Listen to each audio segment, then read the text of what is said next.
नमस्कार दोस्तों, कैसे हो आप सब। आशा करती हूँ आप लोग ठीक होंगे। तो आज सुनाएंगे आप सभी को सुहाग गीत। बहुत ही प्यारा सुहाग गीत है, सुनिएगा और बताइएगा कैसा लगा। तो देर न करते हुए चलिए सुनाते हैं ये प्यारा सा सुहाग गीत।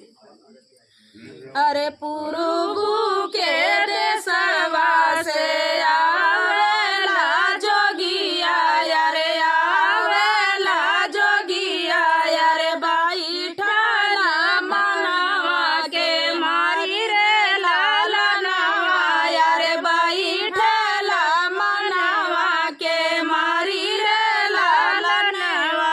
अरे भीतरा से निसरी है मनवा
तो दोस्तों ये प्यारा सा सुहाग गीत आप सभी को कैसा लगा कमेंट में बताना दोस्तों के लिए। जय हो महादेव।